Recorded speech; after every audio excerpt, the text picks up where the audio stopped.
ජීවිතය තුළ මේ මිනිස් වර්ගයා පිළිබඳව ගත හැකි ඉතාමත්ම අධිෂ්ඨානශීලී සහ උපායශීලී සංවේදී තීරණයක් ගන්න.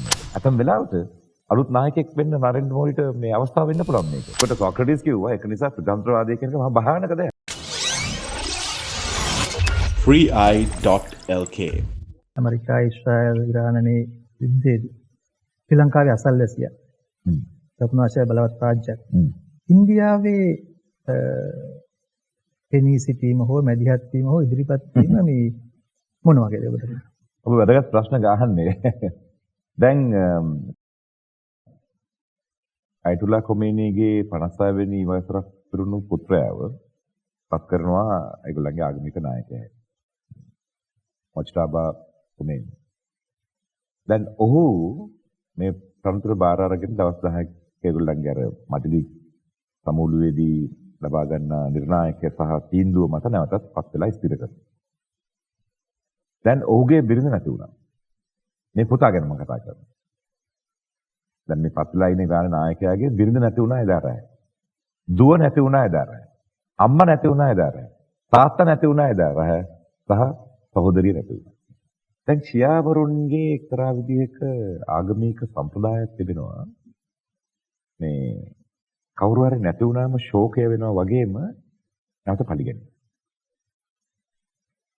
දැන් ෂියාවරුන්ගේ ලොකු උත්සවයක් තියෙනවා. ඒගොල්ලෝ Tamanටම මේ කඩු වලින් පිට කපාගෙන ශෝකයටපත් වෙනවා. මොකද ඒගොල්ලන්ගේ හසන් හුසේන් කියන ඒගොල්ලන්ගේ මේ ප්‍රොෆෙට්ස්ලා දෙන්නෙක්ව සුන්නි අය ඝාතනය කළා කියන ඉතිහාසය.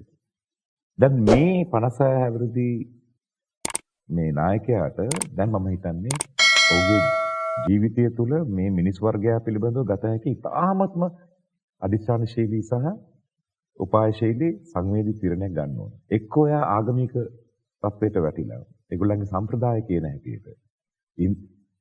ඊශ්‍රායලයේ සමග අපි නැති වෙනතුරු සටන් කරනවාද කියන මාවතට පිළිගන්නවාද? එහෙම නැත්නම් දැනට ඇමරිකාව කියන හැටියට 5000කට අධික මර්මස්ථාන මධ්‍යස්ථාන ඉරානය තුළ පහර දීම් වලට ලක් වෙලා තියෙනවා.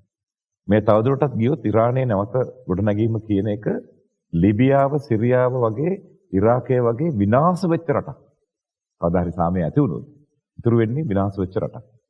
ඒක බේර ගන්නවාද කියන ඔහු තීරණය ගන්න ඕනේ. මා බලාපොරොත්තු වෙනවා දේශපාලන විද්‍යාඥයෙක් හැටියට, ශිෂ්‍යයෙක් හැටියට ඔහුට ඒ යහපත් සිතුවිල්ල ඇති වෙයි කියලා. යම් විදියක අපි දන්නවා ගෙන්ගිස් ખાන්ගේ නීති පොත කියවද්දී ඔහු මුළු චීනයම මේ මොංගෝලියාව, ඉරානය, ඇෆ්ගනිස්තානය අල්ලගෙන ඇවිල්ලා ඉන්දියාවට ඇතුල් වෙද්දී ඔහු කියනවා ඇති.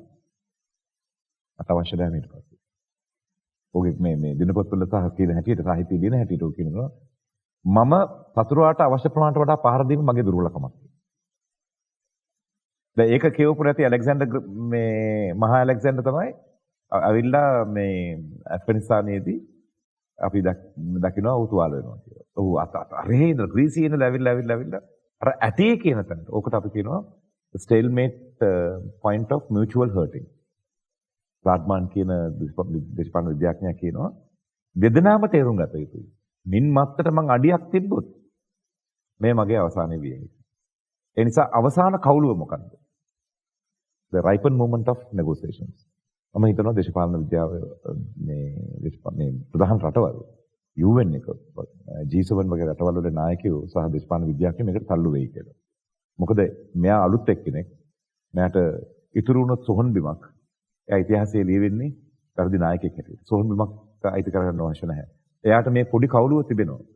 මම හිතන්නේ ඇමරිකාවටත් මේ කවුළුව අවශ්‍යයි දැන්. ඇමරිකාවෙත් ඔය හෙළන බෝම්බ ප්‍රමාණය අනුව ඒගොල්ලන්ගේ බෝම්බ සම්පත් බෝම්බ මේ ස්ටොක් එක ඉවර වෙයි. කොච්චර කරන්නද එතකොට මේක?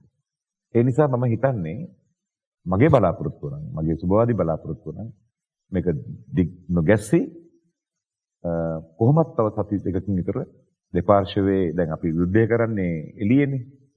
මුත් මේක බෑක් ඩෝර් channels තියෙනවා. දැන් ඔමාන් කටා වගේ රටවල් මේ ගැන කතා කරනවා. අරාබිය එමිරේට් එමි රාජ්‍යයේ ඉන්දියානු තානාපතිවරයා ඉන්දියාවේ ඉන්න තානාපතිවරයා කියලා තිබුණා මේ ප්‍රශ්නේ විසඳන්න මෝදි නරේන්ද්‍ර මෝදිට පුළුවන් කියලා. Dream of Arts Campus dreams into reality. Visual arts, media, voice performing, music creation, music and dancing, modeling, fashion designing. WhatsApp now on 071 376 0000.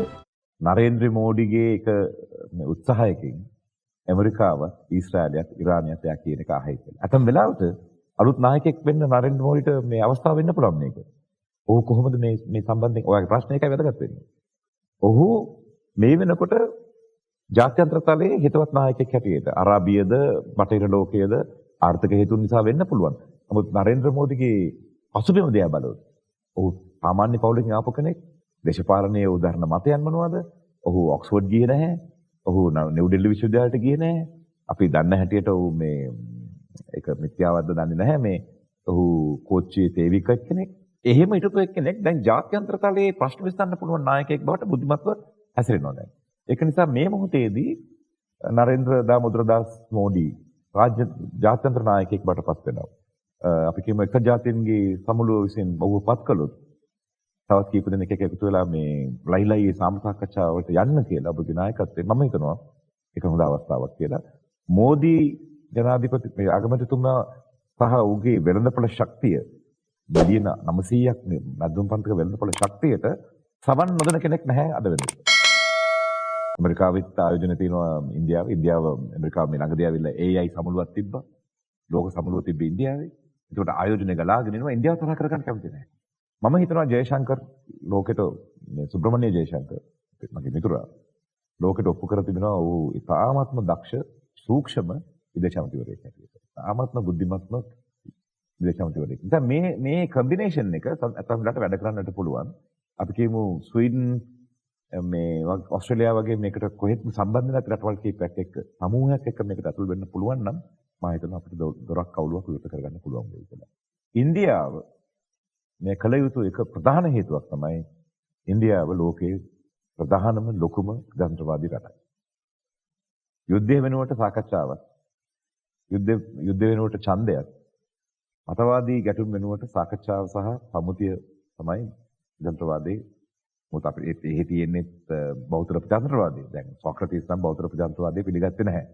එයා කිව්වා දැන් නේපාලේ වුණා වගේ ජනප්‍රිය වුන් ජනාධිපති වුණොත් මොකද වෙන්නේ?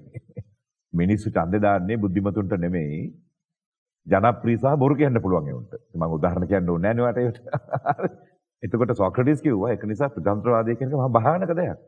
දක්ෂ වෛද්‍යවරයෙක් ඉන්නවා. ඔහු වයසට ගිහිල්ලා.